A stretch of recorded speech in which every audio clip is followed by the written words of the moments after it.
Hey everybody, this is Short Fear. I'm here to review the anime episode for Hunter x Hunter. So this week's episode is more emotional than like the last few weeks or last few months, or whatever like that, because this is the first time you're actually seeing Killua like bawling, crying, like bending over on his hands and knees, like couldn't believe it. Like he was just like after he admitted that Palm needed him more than he really wasn't helping Gon at the moment, it just like broke him down. Like he really couldn't handle all that. So that was kind of hard to watch because Killua was like the tough character. He'll do what needs to be done in time. So like that was kind of hard to see because Killua's one of my favorite characters. Also, it was kind of emotional because you seen what happened to Palm in a flashback. She stabbed herself in the chest. Like she after she felt Pito's aura, she was just like, I can't do this anymore. It was just like same thing with Nove. He wanted to kill himself also. That's why he pulled his hair out. It looks like. Also, you get to see some crazy stuff. Like you seen that she became like the number one like the first human test subject for them for the ants to make perfect soldiers and everything like that.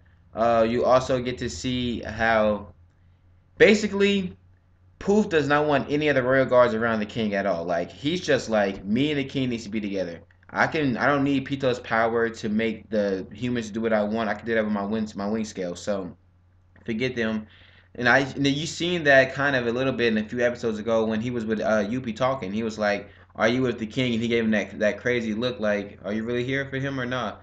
And so I don't know. Maybe when they get to the battlefield, he might try to fight Yuppie. This is what I'm thinking. This is like a personal thought of mine because he doesn't want them around. He just said in the end of the episode, he said, "Now I can know that me and the king, not me and the other royal guards, not the king and the royal guards, just me and the king." Can have our own place by ourselves, basically.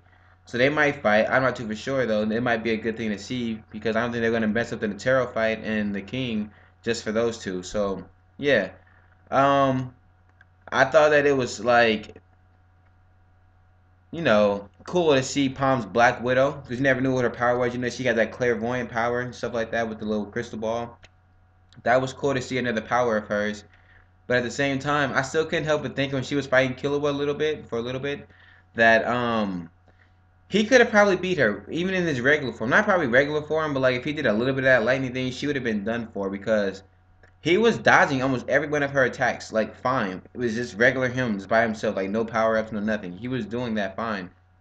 So I don't know if like it was too strong, like her Black Widow form is too strong or not. But at the same time, he was still doing really good against her if you consider it. He got dents in his arm a little bit. It was still okay. So yeah. Tell me what you guys thought about the episode. This is my review for it. This is Short Pharaoh. Like, comment, subscribe. Have a good day. Bye.